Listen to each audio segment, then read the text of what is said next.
Hello friends, कैसे हैं आप सभी।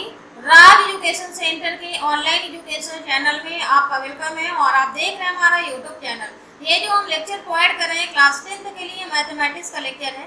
चैप्टर 4 क्वाड्रेटिक इक्वेशन द्विघात समीकरण हमें आगे कंटिन्यू करना है। और नेक्स्ट टॉपिक डिस्क्रिमिनेंट कैसे निकाला जाता है यानी कि विविक्त कर, उसी से रिलेटेड जो टॉपिक है आपका क्वेश्चन आंसर यहाँ पर गिवन है और उन्हें हमें सॉल्व करना है। सबसे पहले ये जानना होगा कि डिस्क्रिमिनेंट क्या होता है। और जो भी बच्चे अभी तक हमारे चैनल को सब्सक्राइब नहीं किया है तो सब्सक्राइब जरूर कर लीजिए, ताकि कोई भी अपडेशन हो तो उसका नोटिफिकेशन आपको मिल सके। और स्टूडेंट्स जो भी बोर्ड एग्जाम की प्रिपरेशन कर रहे हैं उन सारे स्टूडेंट्स के लिए बहुत ही इम्पोर्टेंट टॉपिक है। और सबसे पहले ये जानना होगा कि जो हमारा डिस्क्रिमिनेंट होता है उसके रूट क्या होते हैं। तो रूट आपको निकालना होगा, रूट यानी कि मूल। अब डिस्क्रिमिनेंट क्या होता है उसको हम बी से रिप्रेजेंट करते हैं। डिस्क्रिमिनेंट को बोलते हैं हम विविक्त कर, हिंदी में आप विविक्त कर कह सकते हैं और इंग्लिश में आप कह सकते हैं डिस्क्रिमिनेंट, इसीलिए इसे डी से रिप्रेजेंट करते हैं, डिस्क्रिमिनेंट। अब यहाँ पर आपको जो d बराबर होता है वो बी स्क्वायर माइनस 4ac होता है। ये आपका फार्मूला होता है d equal to B square minus 4ac। इसी से आपका विविक्त कर या डिस्क्रिमिनेंट निकलता है। और इससे आपको ये तो विविक्त कर के लिए फार्मूला होता है और इसके बाद में जो हमारे रूट्स निकल के आते हैं उनका जो क्वाड्रेटिक इक्वेशन होती है उनका नेचर कैसा है, उनका नेचर हमें जानने के लिए इसमें 4 कंडीशन दी गई हैं। जो विविक्त कर बी स्क्वायर माइनस 4ac आता है, अगर वो धनात्मक है यानी कि प्लस उसका वैल्यू आता है, प्लस में वैल्यू आती है, या आप कह सकते हैं d ग्रेटर देन 0 धनात्मक होगा तो d का वैल्यू जो होगा 0 से बड़ा ही होगा तब उसमें। और उसके बाद में ये भी कंडीशन होना चाहिए कि वो जो आपकी वैल्यू आई है वो पूर्ण वर्ग हो। पूर्ण वर्ग मतलब होता है जैसे 2 वैल्यू आई है ये पूर्ण वर्ग नहीं है, लेकिन 4 जो वैल्यू आई है वो आपका पूर्ण वर्ग है। तो अगर ऐसे कंडीशन आता है तो आपका जो कंडीशन होगा, जो मूलों की प्रकृति होगी वो वास्तविक होगी, परिमेय होगी और असमान होगी। नंबर 2, यहाँ पर धनात्मक कंडीशन तो होगी, लेकिन इसमें सिर्फ एक ही कंडीशन है कि आपकी वैल्यू धनात्मक होगी और डी की वैल्यू भी आपकी ग्रेटर होगी 0 से, लेकिन उसमें पूर्ण वर्ग नहीं जब बनता है तो हमारा वास्तविक होगा, असमान होगा, लेकिन जो हमारी वैल्यू होगी वो अपरिमेय होगी। तीसरी कंडीशन जो है, ऋणात्मक वैल्यू अगर आती है, कोई भी डिस्क्रिमिनेंट हम निकालते हैं तो उसकी वैल्यू जो आती है अगर ऋणात्मक आती है, विविक्त कर की वैल्यू ऋणात्मक आती है, निगेटिव में चार्ज होता है, तब उसका जो वैल्यू होता है यानी कि उसकी जो कंडीशन होती है वो आपका काल्पनिक होता है, या आप वास्तविक यानी कि अवास्तविक हो जाता है, वास्तविक भी नहीं है, काल्पनिक है। और उसके बाद में आपकी जो फोर्थ कंडीशन है, शून्य अगर आ जाता है, डी की वैल्यू जो है विविक्त कर आपका अगर 0 आ जाता है तब आपका जो वास्तविक होगा, परिमेय भी होगा और समान भी होगा। ये सिर्फ एक ही कंडीशन में होगा, वास्तविक भी होगा, परिमेय भी होगा, समान भी होगा, तब आपका जो वैल्यू होगा d इक्वल टू 0 होगा। तो आपको ये कंडीशन याद करना होगा और उसी के अकॉर्डिंग आपको क्वेश्चन करना है। तो यहाँ पर क्वेश्चन आपको पहला दिया हुआ है कि निम्नलिखित प्रत्येक द्विघात समीकरण के विविक्त कर ज्ञात कीजिए। अब इस क्वेश्चन में आपको दोनों में विविक्त कर निकालना है। तो विविक्त कर निकालने के लिए आपको सबसे पहले जो हमारी द्विघात समीकरण होती है, general equation ax square plus bx plus c से कंपेयर करना होगा, तभी हमें a b c की वैल्यू पता चलेगी। तो यहाँ पर a की वैल्यू आपको दिख रही है 1 है और b की वैल्यू क्या है आपकी -4 है और c की वैल्यू जो है आपकी 2 है। तो d इक्वल टू होता है आपका b स्क्वायर माइनस 4ac होता है। अब इसको हमें निकालना पड़ेगा, जब निकालेंगे तो हमारी वैल्यू क्या आती है उसके अकॉर्डिंग हमें जज करना होगा। तो हमें इसमें मूलों की प्रकृति नहीं बताना है, सिर्फ हमें क्या करना है, इसका विविक्त कर निकालना है। तो बी स्क्वायर यानी कि माइनस का 4 का स्क्वायर आप लिखिए और माइनस 4 इंटू ए की वैल्यू है 1 और सी की वैल्यू है आपकी 2। अब इसको हम सॉल्व करते हैं, कितना हो जाएगा 16 हो जाएगा, माइनस माइनस का स्क्वायर करेंगे तो ये आपको प्लस में वैल्यू आ जाएगा और यहाँ पर माइनस होगा और ये जो वैल्यू आएगी 8 आएगी। 16 में से हम 8 माइनस करते हैं तो 8 आ जाता है। तो ये d इक्वल टू आपका जो वैल्यू आया है बी स्क्वायर माइनस 4ac, वो आपका वैल्यू आपका 8 आया है। नेक्स्ट आपका जो क्वेश्चन दिया हुआ है 3x square plus 2x minus one is equal to 0। इसमें भी आपको यही काम करना है।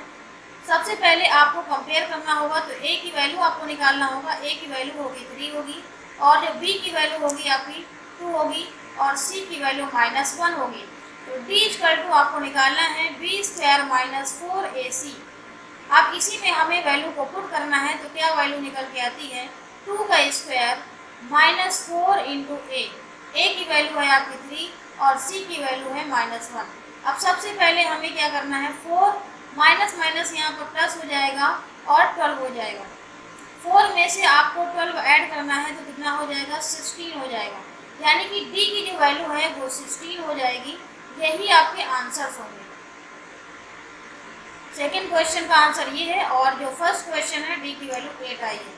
नेक्स्ट क्वेश्चन आपका गिवन है, इसमें भी आपको क्या करना है, विविक्त कर ही निकालना है। तो इसमें भी आप ऐसा ही निकाल सकते हैं, 1 है इसकी वैल्यू, a की वैल्यू, और b की वैल्यू -4 है, और c की वैल्यू a है। तो यहाँ पर आपको d इक्वल टू फार्मूले में सीधे सीधे पुट कर देना है। तो -4ac इज इक्वल टू -4 का स्क्वायर -4 इंटू 1 इंटू a। तो क्या वैल्यू आएगा, 16 -4a। अब इसमें आप 4 कॉमन भी ले सकते हैं, तो 4 माइनस a आ जाएगा आपका कॉमन में, और यही आपका d की वैल्यू होगी। नेक्स्ट क्वेश्चन आपका दिया हुआ है a इक्वल टू √3 और b इक्वल टू जो होगा -2√2। c वैल्यू जो होगी आपका 2 -2√3। अब इसमें क्या होगा, इसको भी फार्मूले में रख सकते हैं, b स्क्वायर -4ac में।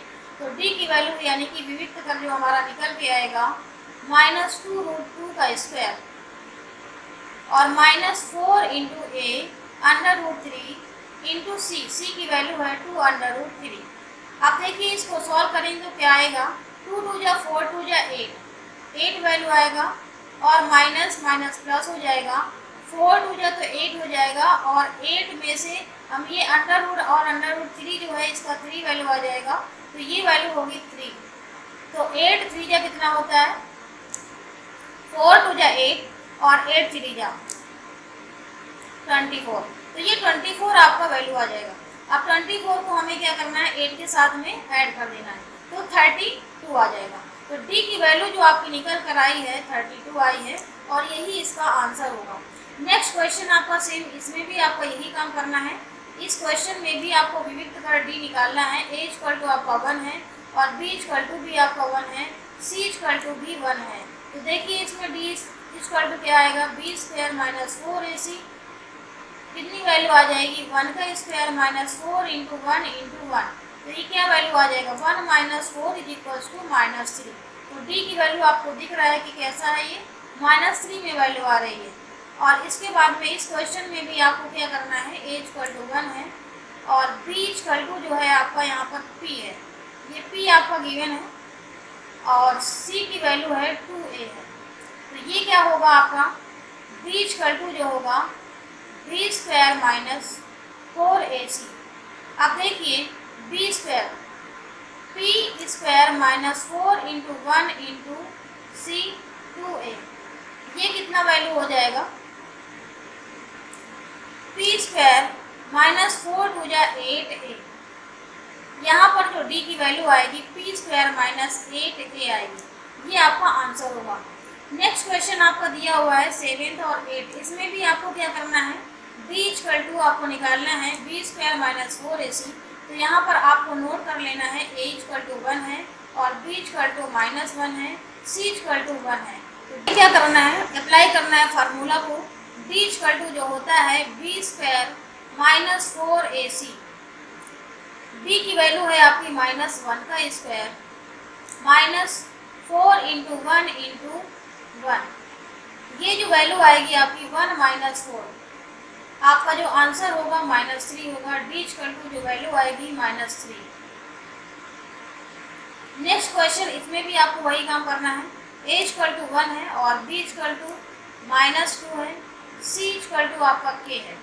तो d इक्वल टू जो होता है b स्क्वायर -4ac, इसी फार्मूले में आपको रखना है। तो -2 का स्क्वायर -4 इंटू 1 इंटू c की वैल्यू है आपकी k। तो कितनी वैल्यू हो जाएगी आपकी, 2 2 जा 4 -4k। अब ये जो वैल्यू आई है यही आपका आंसर होगा, या आप ऐसे भी लिख सकते हैं, 4 कॉमन ले सकते हैं तो 1 - k आ जाएगा। ये आपके डी की वैल्यू होगी। नेक्स्ट क्वेश्चन आपका गिवन है।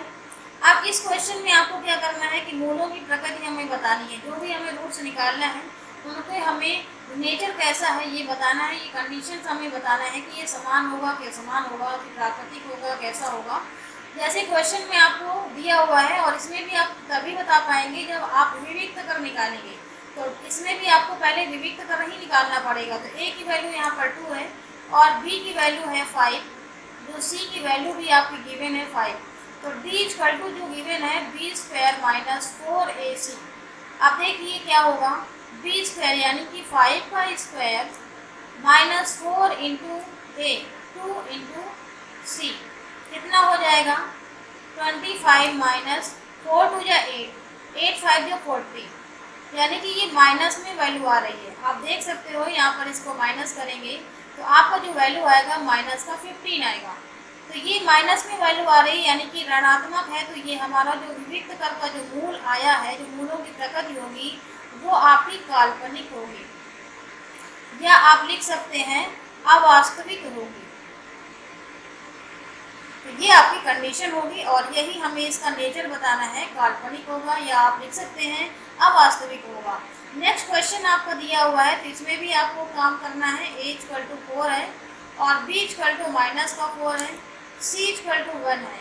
तो d = आपको निकालना होगा b² - 4ac। अब देखिए हमें क्या करना है, -4 का स्क्वायर पहले निकालेंगे और -4 इंटू ए की वैल्यू है आपकी 4, सी की वैल्यू है 1। तो देखिए कितना हो जाएगा 16 हो जाएगा, और यहाँ भी आपका 16 आएगा। तो आप देख सकते हो कि ये 0 वैल्यू दे रहा है। तो जब 0 वैल्यू देता है तो हमारे जो रूट्स होते हैं उनका जो नेचर होता है वो वास्तविक होता है। सबसे पहले आपका वास्तविक होंगे और समान भी होंगे, ये आपके आंसर होंगे। नेक्स्ट क्वेश्चन आपको क्या गिवन है, x² + x + 1। तो इसमें भी आपको क्या करना है, इसका पहले विविक्त कर निकालना है और विविक्त कर निकालने के बाद में आपको इसका नेचर बताना है। तो a की वैल्यू 1 है, b की वैल्यू भी 1 है, c की वैल्यू भी आपकी 1 है। तो d = आप निकालेंगे b² - 4ac। b की वैल्यू है 1 का स्क्वायर -4 इंटू 1 इंटू 1। तो ये वैल्यू आएगा 1 - 4 = -3। तो d = -3। तो ये आपकी माइनस में वैल्यू आ रही है, तो ये भी हमारा कैसा होगा, काल्पनिक होगा। काल्पनिक भी होगा या आप लिख सकते हैं अवास्तविक भी होगा। तो ये कंडीशन आपकी यहाँ पर होगी मूलों की जो प्रकृति होगी। नेक्स्ट क्वेश्चन आपका गिवन है, a = 1 है, b = -4 है और c = आपका 4 है। d = आपको निकालना होगा b² - 4ac। अब इसी में आपको वैल्यू को पुट करना है, -4 का स्क्वायर -4 इंटू ए इंटू सी। तो कितना हो जाएगा 16 - 16। अब देखिए ये कितना वैल्यू दे रहा है, 0 वैल्यू दे रहा है। तो जब 0 वैल्यू देता है तब हमारे कैसे मूल होते हैं, समान होते हैं और क्या होते हैं, वास्तविक होते हैं। और ये आपका नेक्स्ट आंसर होगा नेक्स्ट क्वेश्चन का। नेक्स्ट क्वेश्चन आपको दिया हुआ है आपका 13 नंबर में, और इस क्वेश्चन में भी आपको यही काम करना है, विविक्त कर ही हमें पहले निकालना है। तो सबसे पहले आपको a की वैल्यू ढूंढना होगा। a = 2 है, b = आपका 1 है और c = -1 है। d = आपको निकालना है, विविक्त कर क्या होता है, डिस्क्रिमिनेंट b² - 4ac। 1 का स्क्वायर -4 इंटू ए इंटू सी। अब क्या होगा, 1 माइनस ये हो जाएगा प्लस, 4 2 जा हो जाएगा 8। अब देखिए यहाँ पर 9 आ रहा है। तो मैंने आपको बताया था कि जब कोई भी डिस्क्रिमिनेंट निकालते हैं तो अगर वो पूर्ण वर्ग होता है तब कंडीशन मैंने आपको बताया था कि जो आपकी कंडीशन होगी वो कैसी होगी, असमान होगी। असमान होगी और क्या होगी, वास्तविक होगी। वास्तविक भी होगी और परिमेय भी होगी। परिमेय, ये आपकी कंडीशन मैंने बताया था और यही इसका आंसर होगा। नेक्स्ट क्वेश्चन आपका इसी में गिवन है, a इक्वल टू 1 है, यहाँ पर b इक्वल टू 2√3 है और c इक्वल टू -1 है।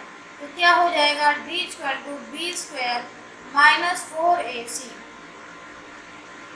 b स्क्वायर यानी कि 1 का square minus 4 into a into c की वैल्यू है -1 और माइनस माइनस यहाँ पर प्लस हो जाएगा और 4 1 जा 4, तो ये टोटल वैल्यू आपकी आ जाएगी 5। तो यहाँ पर आपका देखिए कि d इक्वल टू जो 5 आया है ये पूर्ण वर्ग नहीं है। जब पूर्ण वर्ग नहीं होता है तब कैसा होता है, असमान होते हैं आपके मूल और वास्तविक होते हैं, और क्या होता है, अपरिमेय होता है। ये 3 कंडीशन मैंने आपको बताया था और यही इसका आंसर होगा। नेक्स्ट क्वेश्चन आपका दिया हुआ है, इसमें भी आपको यही काम करना है और 1/2 है और d इक्वल टू जो दिया हुआ है 1/3 है, c इक्वल टू 1 है। तो d इक्वल टू जो होगा b स्क्वायर माइनस 4ac, कितना वैल्यू आ जाएगा, 1/3 का square minus 4 into 1/2 into c, 2 2 जा 4, कितना वैल्यू आएगा आपका 1/9 माइनस 2 1 जा 2, यहाँ पर आ जाएगा। और इसे सॉल्व करेंगे तो आपका एलसीएम आ जाएगा 9 और 1 माइनस 18 यानी कि माइनस में वैल्यू आ रही है 17/9। तो डी की वैल्यू जो आपकी आई है यहाँ पर माइनस का 17/9, ये ऋणात्मक वैल्यू है। कैसी वैल्यू है आपकी, ऋणात्मक है। जब ऋणात्मक वैल्यू कोई भी आती है विविक्त करके तो हमारा कैसा रूट होता है, काल्पनिक होता है। ये मैंने आपको पहले भी कंडीशन में बता ही दिया था। ये आपका आंसर होगा। और नेक्स्ट लास्ट क्वेश्चन आपका गिवन है, पहले इसको हमें क्या करना है, 8x² लिखा हुआ है, इसको हमें इधर लाना होगा 10x और ये प्लस का 3 इक्वल्स टू 0 करना होगा, तब ये a की वैल्यू आएगी 8 और जो b की वैल्यू होगी माइनस का 10, c की वैल्यू होगी आपकी 3। d इक्वल टू जो होगा b स्क्वायर माइनस 4ac। अब क्या करना होगा, माइनस का 10 का square minus 4 into a into C, 10 into 10 करेंगे तो 100 आ जाएगा और यहाँ पर आपका कितना हो जाएगा, 8 3 जा कितना होता है 24, 24 में से 4 का मल्टीप्लाई करेंगे तो आपका हो जाएगा 96। तो ये d की वैल्यू कितना निकल के आएगी आपकी, 4 निकल के आएगी। तो ये देखिए आपका स्क्वायर यहाँ पर निकल के आ रहा है। तो यहाँ जो आपके मूल होंगे वो कैसे होंगे, वास्तविक होंगे और असमान होंगे और परिमेय भी होंगे। ये तीनों कंडीशन आपकी वैलिड होंगी और यही आपके आंसर होंगे। और 16 नंबर तक मैंने एक्सरसाइज 4.4 में मैंने कवर कर दिया है और जो भी रिमेनिंग पार्ट होगा वो आपको नेक्स्ट लेक्चर में मिलेगा। तो यहाँ तक जो मेरा लेक्चर है वो एंड होता है और सारे बच्चे एंड तक किसी भी लेक्चर को वॉच करें ताकि कोई भी डाउट आपके माइंड में ना रहे। और अगर उसके बावजूद भी कोई भी डाउट या कोई भी क्वेरीज आपके माइंड में है तो आप हमें ज़रूर कमेंट करें और उस क्वेश्चन नंबर डाल सकते हैं आपको। और नेक्स्ट में आपको जो कमेंट होगा उसमें हम आपको तुरंत आपको रिप्लाई देंगे और कुछ रिस्पॉन्स आपको मिलेगा ताकि हम आपके सारे डाउट क्लियर सकें और ज़्यादा से ज़्यादा लोगों को शेयर करें और इसी तरह से हमारा सहयोग करते रहें ताकि हम बेस्ट इन्फॉर्मेशन बेस्ट से बेस्ट आपको प्रोवाइड कर सकें। Thank you so much.